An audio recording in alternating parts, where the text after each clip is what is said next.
So hi guys, welcome back to my channel. Don't forget to subscribe ha. So nandito na naman tayo sa kusina. Gagawa na naman tayo for today, gagawa tayo ng sambusang itlog na may cheese. Paborito siya ng alaga namin bunso.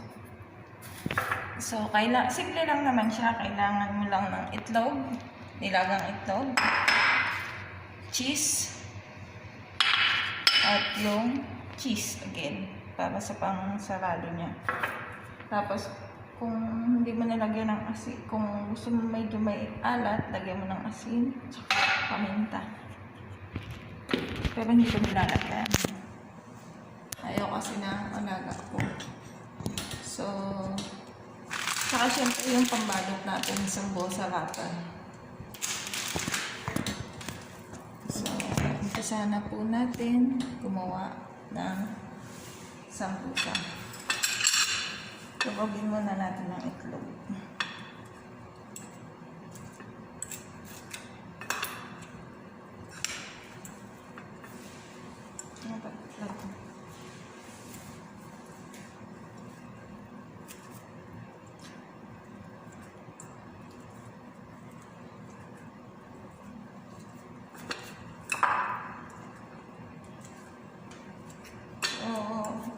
May mga iba't ibang klase ng sambusa. Makikita ka, cheese lang ang laman, may patatas, may chips, yung tawag dito, chichaya chips naman.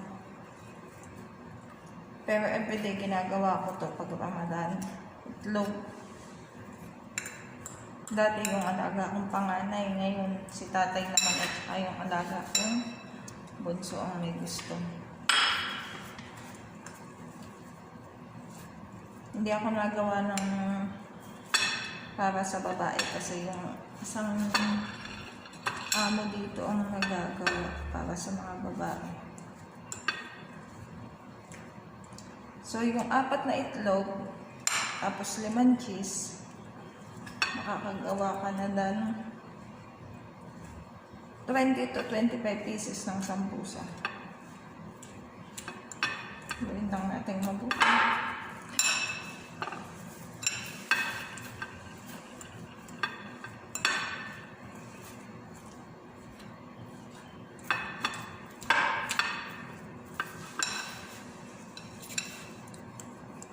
Halo-halo.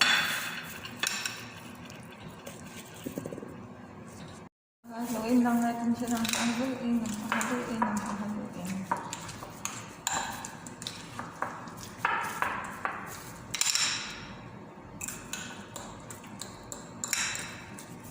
So, ito na yung ating halo natin yung itlog ay yung cheese.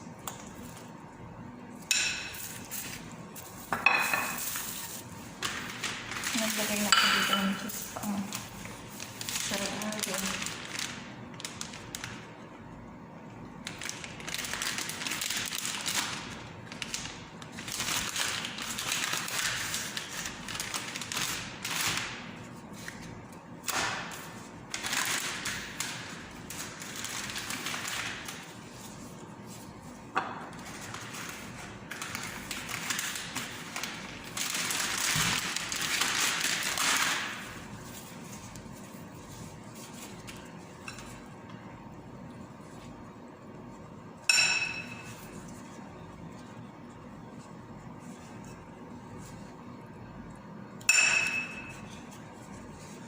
So, lagyan na natin. Tapos gawin natin siyang tatchulok.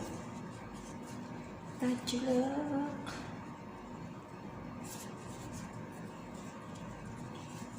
Ito ay nahulog.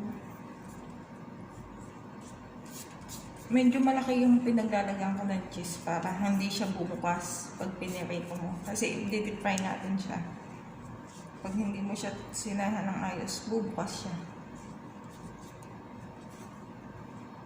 So, tchadan! Ganyan lang ang sambusa ko.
Guys, tapos na tayo magbalot ng sambusa. So, ito na yung nagawa natin sambusa.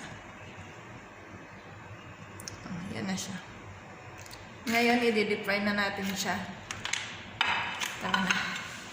So, mga beshi, nagiging golden brown na siya. Ganito lang siya. Deep fry lang natin.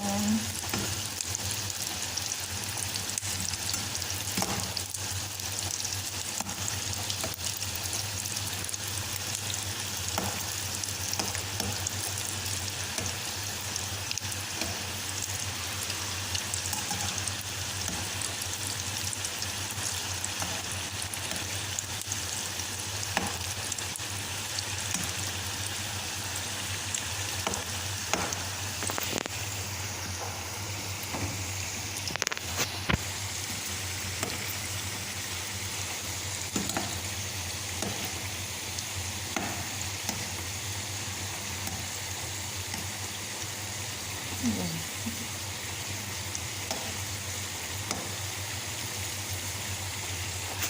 So, okay na siya.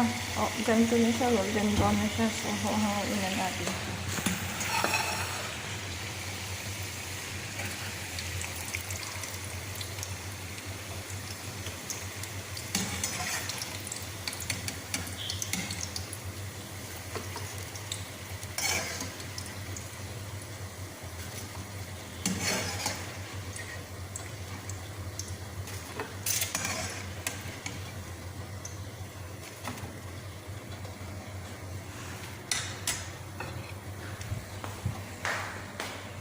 So, tchalan! Ayan na yung ating sambusa.